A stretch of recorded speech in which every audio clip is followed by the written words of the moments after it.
Hello and welcome to my Book of Days 2022 lesson.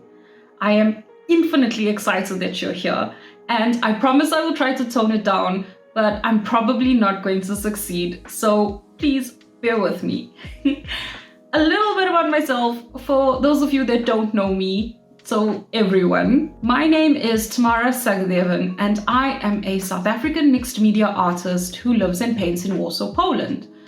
A little bit about my art. I paint weird, quirky, dark, and infinitely stupid stuff, and I often use moving mechanisms and repetition in my work. A little bit about today's project. We're going to be painting a series of 6 faces. The reason we're doing this is so that we can experiment a little bit, change the features, and find something that works and maybe tell a story from these 6 faces. Once we're done with that, we're going to make a selection of 1 or 3 of them and then draw a character in a onesie that we nest the face into. The moving mechanism that we're going to use in today's journal is very simple, so it's not complicated, but there is a lot of steps to get your little guy, mine is a guy, looking this way.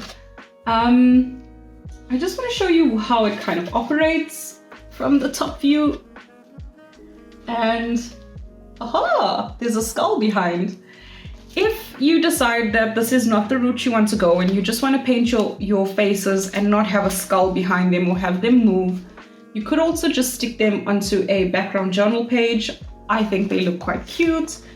Or have them loose, not cut them out at all, and just paint a background onto them. In this lesson, I have many points where I give you permission to stop if you would like. And I think that's really important to understand that you don't have to get to the end of this lesson for it to be successful. Just the fact that you are showing up today is enough. And the reason I give all of these stopping off points is different people want different things from their art. It really excites me to have something that I can touch and move and that's tangible in my journal. It just increases the experience for me, and that's why I like having moving mechanisms. But for you, it might not make sense at all. It might not even make sense for you to paint so many faces. One face might be enough, and that's okay. So please follow your bliss in this lesson. And if you have any questions, any queries, I hope you let me know and we can work through them together. I also would like to encourage you to share your work with me on the Book of Days Facebook group, or you can tag me on your work on Instagram, or you can even send me a private message if you want. It would just excite me to no end to see what you've done. Some housekeeping / admin things about this lesson.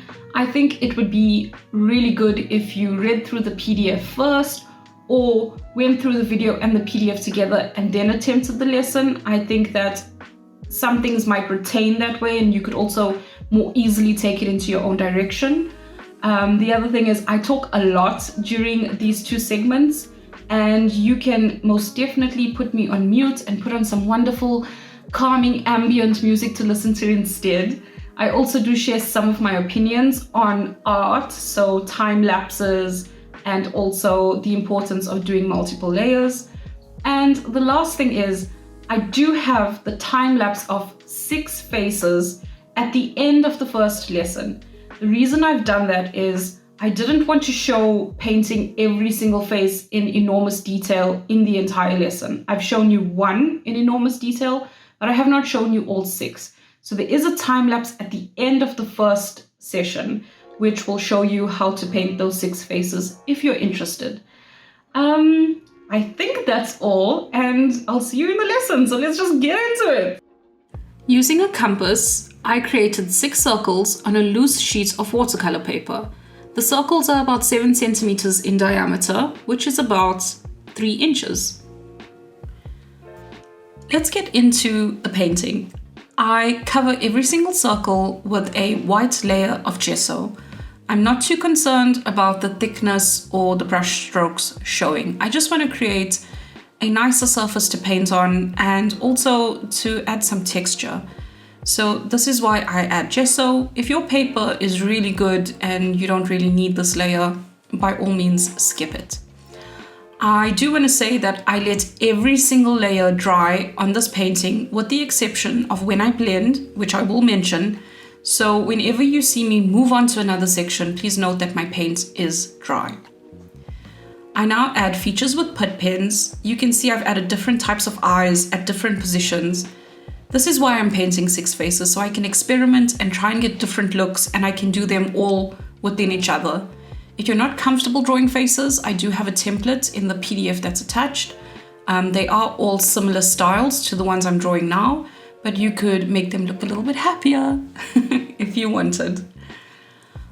I will now outline the features with a purplish red color. This is a student paint, so it is quite transparent, but it is a lovely dark color, and I like using this when I paint my skin tone. So I'm going to make sure that I outline those features.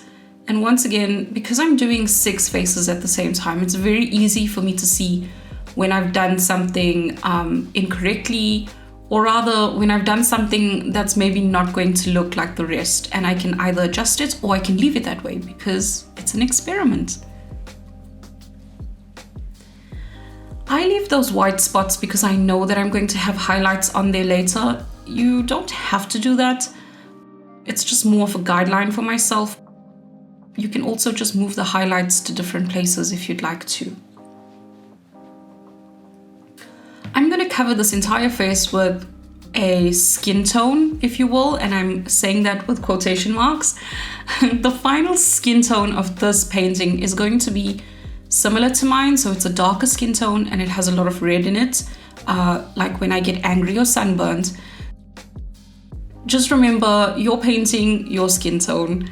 You can go wild. It doesn't have to be a realistic skin tone if that's not what you want.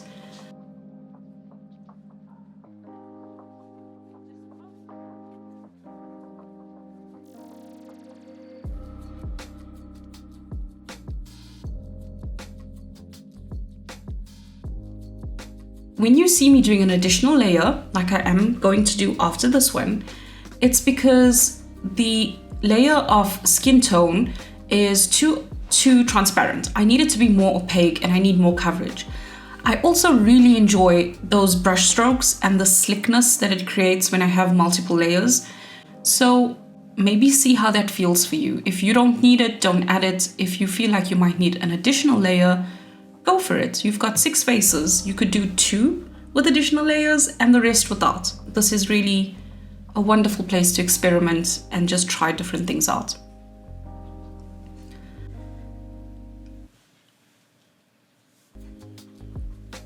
After these layers have dried, I'm going to mix some purplish red with red oxide. It's almost a burnt sienna color. This is just to darken the burnt sienna or red oxide, and I'm going to once again go around the features, but this time I'm going to do it with a little bit more finesse. I'm just trying to show you the difference between the colors. The first one is the red oxide, the second one is the mixture that I just made, and the last color is going to be the purplish red on its own. So I just hope you see the difference and why I kind of mixed this color. So once again, with more finesse, go around your features. All that means is try and be a little bit less loose when you paint around these features. It's the same process though. I'm going around the eyes, around the face, and I'm adding a little notch for the nose and for the mouth.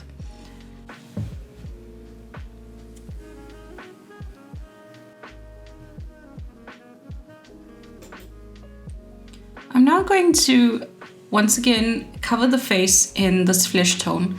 You will see that the color was a little bit darker, or is a little bit darker, and that's just because I still had the brown on my brush.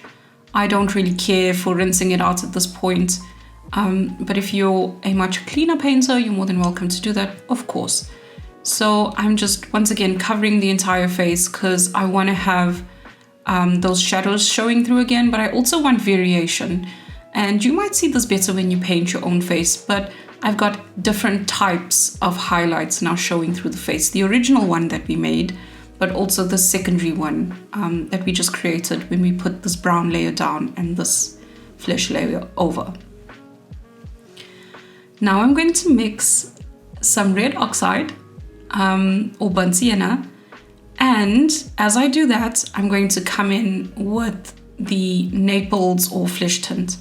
You can also put in a little bit of purplish red if you want, and I'm blending. So this is a wet step. All the paint that I'm putting on right now is wet and remains wet as I work.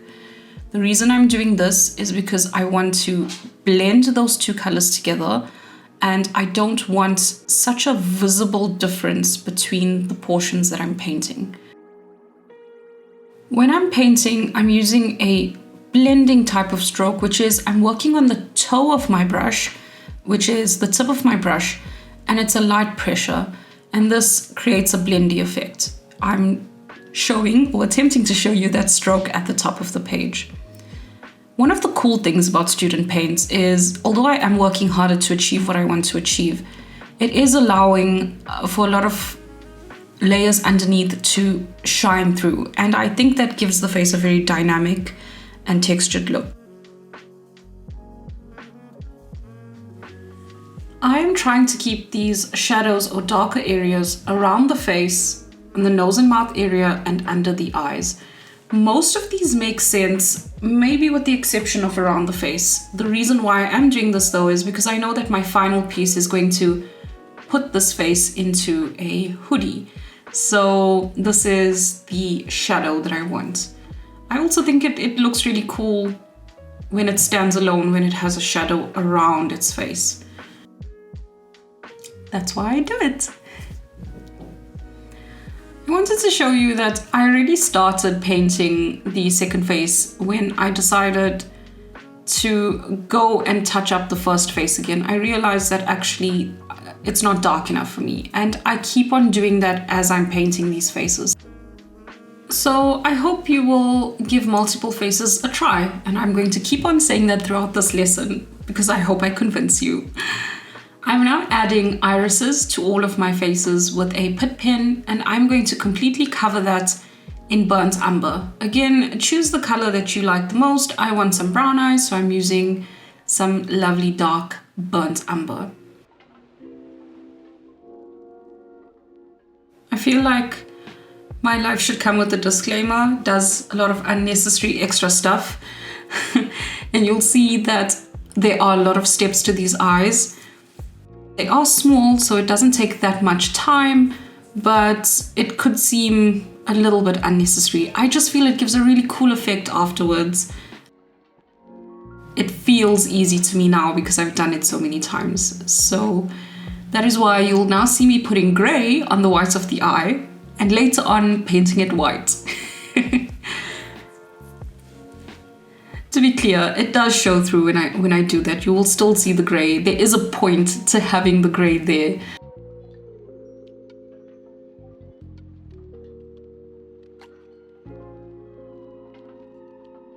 I'm now going to use black to draw in the pupils, as well as the rim around the iris.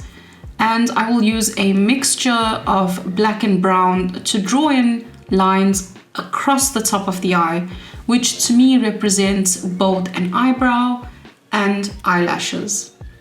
If that's very weird to you, feel free to make your own eyebrows on top of the eye or give it some eyelashes.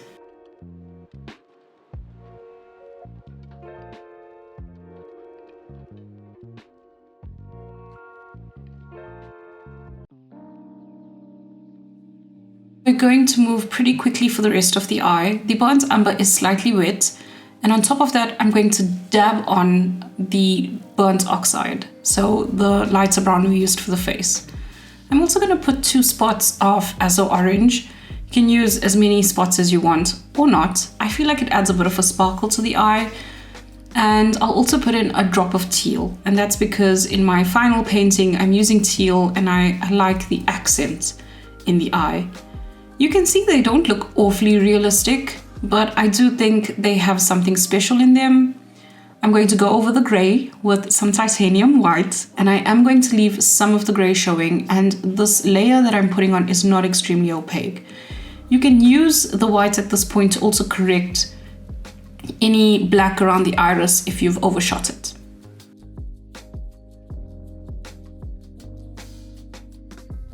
Two catch lights in the eyes, why not? Catch lights are amazing. And now that we're done with the eyes and we've let the face rest a bit, you can see that it's dry, proof. I'm going to add more dimension, more depth, and also features to the face. And I'm using my Pitt pen. I hope you enjoy using a Pitt pen. If not, you might want to use acrylic ink. I draw very dark lines around the eyes. I redraw the nose. It's not the same as my initial drawing. And I'm comfortable with that because I feel that my initial drawing dictates the way the face ends up. But if you want to be exact to your initial drawing, just maybe take a picture. It's a bit too late to tell you that, but take a picture of your initial face and you can use that to redraw your features. The Pitt pen, until it dries, the ink is quite movable. I want to say malleable, but you can move it around, you can push it around. So I draw on the face. I don't have any issues with that. The paint underneath is dry. If I make a mistake, I can fix it. And as you can see, the ink really just moves around quite well.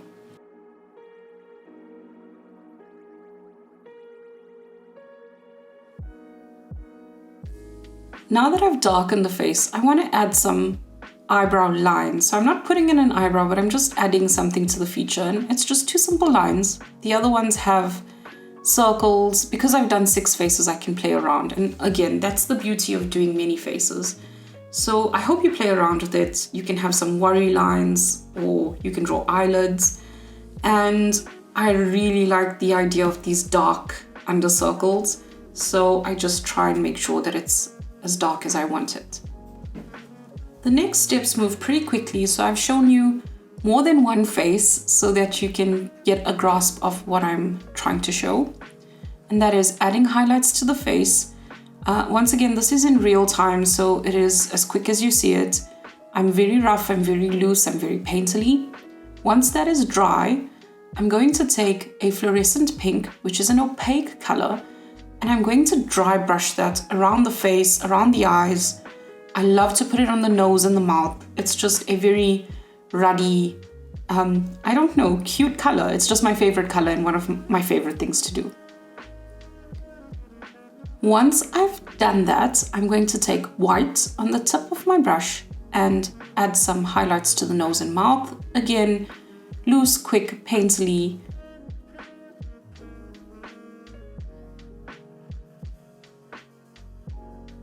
And then I'm going to use pink to add a waterline. You can work either on all 6 faces and then just smooth out the waterline, but my paint did dry a little bit, so just maybe be aware of your drying times. I do want to fluff out that waterline a little bit. I don't want it to be as harsh as it ended up, which you can fix, of course. If that happens to you, you can just use white acrylic paint. Now adding some highlights on the waterline.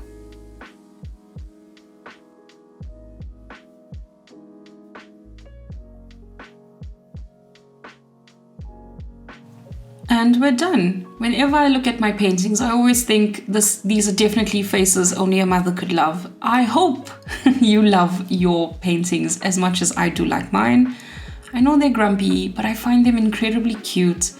And you could stop at this stage, or you could now follow me to the next part of this lesson.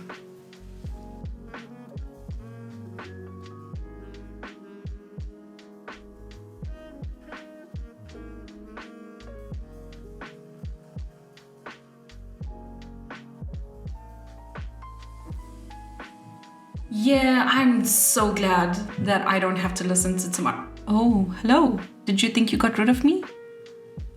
No, like a boil on your back, I will keep on returning.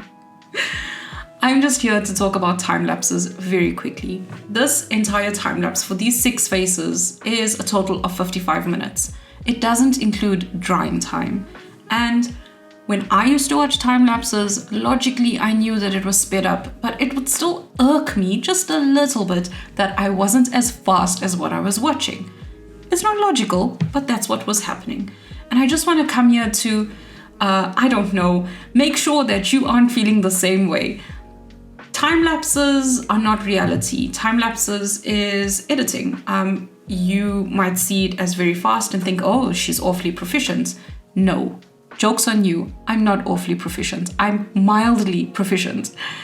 55 minutes for 6 faces to someone else might seem like, I don't know, child's play. But if you're not there yet and it takes you 20 minutes per face and you still want to go through with 6 faces, go on. It's only with practice that you're going to get faster. Trust me, a face like this before would have easily taken me 40 minutes to do because I wanted to play around, faff around, and I didn't have the confidence. So please take as much time as you want, take as much time as you need. Time lapses are not reality. Now I'm going for real, but I am going to see you in the next lesson. So I hope you get used to my voice by then. If not, you're in for a tough time. Bye.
you.